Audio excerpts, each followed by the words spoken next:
This is Action Recaps.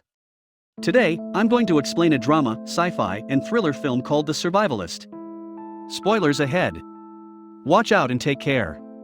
With resources running low, the world population has taken a nosedive. The survivalist buries a dead body in the woods, then resets a hidden bear trap. He returns to his cabin and locks the door and windows. He opens a Bible and stares at a page before ripping it and lighting it on fire. He uses the pages to start a fire on the fireplace where he burns personal letters and photos, but spares one photo of a woman.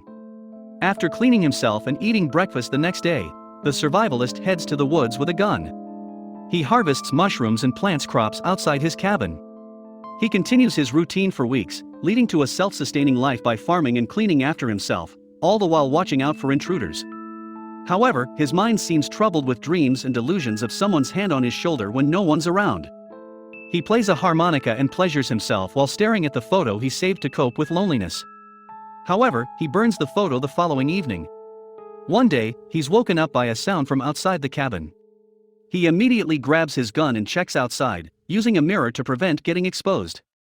When he sees two women standing on his farm, he opens the door and holds them at gunpoint. The older woman introduces herself as Catherine, while the younger woman is her daughter, Milja. Catherine offers him jewelry in exchange for some of his crops, but the survivalist refuses. Catherine then offers seeds to add to his farm, piquing his interest. The survivalist checks the seeds' quality, then rejects them when he's not satisfied. As a last resort, Catherine offers him her daughter for the night. Tempted, the survivalist lets them in, still holding them at gunpoint.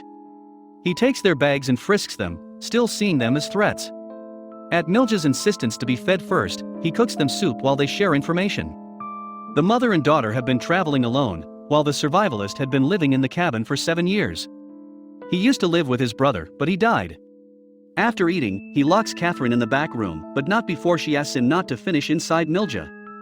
Now alone, Milja and the survivalist undress to spend the night together. After checking the survivalist's bearded face, Milja reaches for the blade next to the sink, alarming the man. He pins her to the wall, but she explains that she only wishes to shave him. To calm him, she lets him touch her chest.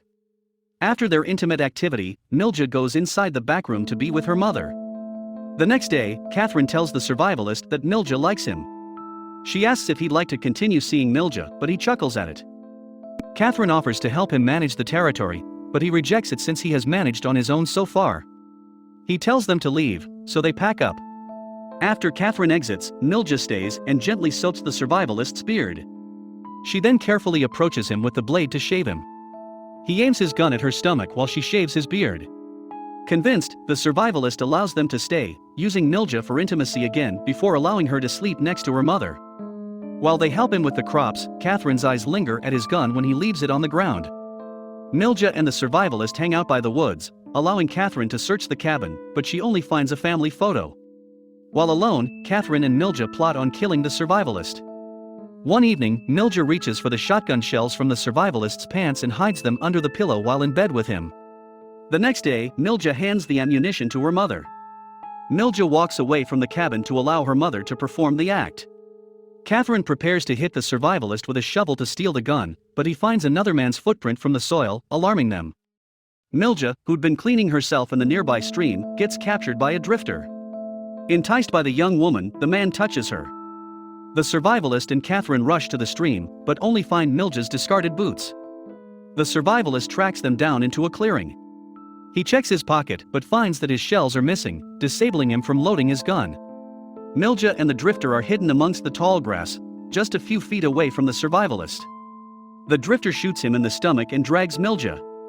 He checks on the survivalist, aiming a knife to finish him off, but the survivalist quickly stabs him in the neck.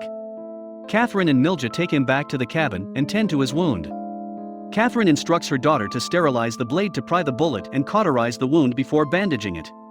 Once stable, the survivalist uses the drifter's gun to threaten them and lock them into the back door. On the next day, he frees them. Despite their efforts, the wound becomes infected. He tries to deal with it on his own, but is eventually forced to get Milja for help. While Milja cleans his wound, the survivalist falls asleep, allowing Milja to take the gun from him. She gives it to Catherine, who thinks they should let the survivalist die from the infection. Milja argues that the survivalist is helpful, though Catherine thinks their crops are not enough to feed 3 people. Still, Milja stresses that they need him too, since he's the one who saved her. With this, Catherine and Milja desperately attempt to nurse him back to health. They both use their body heat to keep him warm to get him through his fever. During this, the survivalist dreams about him and his brother running through the woods as they get chased. But he trips and begs his brother for help. The survivalist is eventually nursed back to health. In the following weeks, the three live in somber harmony as their crops continue to grow. One day, Catherine asks how the survivalist's brother died, and he explains that his brother was careless. Catherine notices that Milja becomes more willing to spend the night with the survivalist, even initiating intimacy with him. One evening, as the survivalist is gathering wood for the fire, he notices lights approaching. He rushes back to the cabin and secures it before quietly alerting Milja and Catherine. He instructs them to stay silently on the floor as a group attempts to break inside. The survivalist counted 6 people outside. With only 3 bullets in their possession, the trio has no choice but to wait it out. The next day, they find their farm ransacked. This greatly diminishes their food supply. As they slowly starve, Milja discovers that she may be pregnant. She secretly steals a wire and sterilizes it, hoping to terminate the pregnancy on her own. However, she hesitates and decides not to do it. The next day, Catherine checks the trap she set up with some of their remaining berries. The berries are gone, but there's no animal caught in the trap. Desperate, Catherine entertains the idea of eliminating the survivalist to allow her and her daughter to survive off the remaining food. Milja finally agrees, but wants to use poison mushrooms to do it. The mushrooms' effect will be slow, so they plan to leave the cabin and return after the survivalist dies. That night, Milja prepares the meal and puts the poison mushrooms in one of the bowls. The survivalist hesitates to eat the meal at first, but does so after a while. The following morning, Catherine quietly opens the cabin door, while the survivalist is asleep. She motions for Milja to leave with her, but Milja refuses.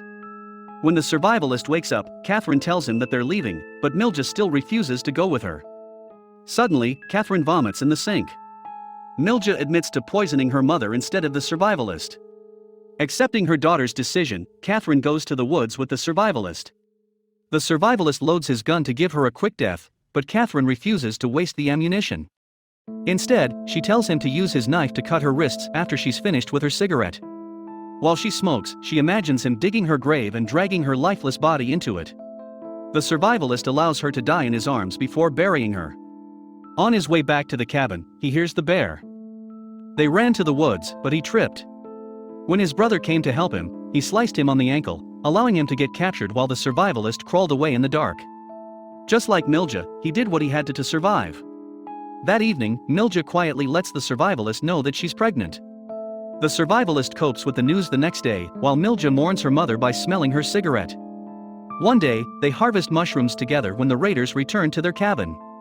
The raiders trigger one of the alarms, alerting the two of their presence. Milja quietly sneaks in the back of the house to retrieve their seeds while the raiders check the cabin. The raiders hear Milja from the back room, but she escapes through the roof before they get inside.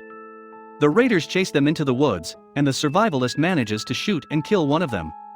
Upon seeing a vision of his brother, the survivalist reveals to Milja that his brother's name was Augustus before telling her to run. He plays his harmonica to distract the raiders away from her. Milja comes across one of the raiders and fires her last bullet but misses. Instead, she carefully backs away, luring him into a bear trap. The survivalist fires his last bullet just before getting shot with a crossbow. Later that day, the raiders prepare the survivalist's body next to a fire pit. They burn down the cabin in the evening. Alone, Milja survives in the woods for several months while her belly grows. One day, she finally finds a concrete road with a guard post. She sees that they're guarding a fenced compound with few people farming the land. She surrenders her weapon and bag to one of the guards, who takes them inside. The group will take a vote if she can join them. Milja sees a child inside, giving her hope. A guard asks what she'll name her baby. Milja lingers on the idea of a name if the baby is a boy.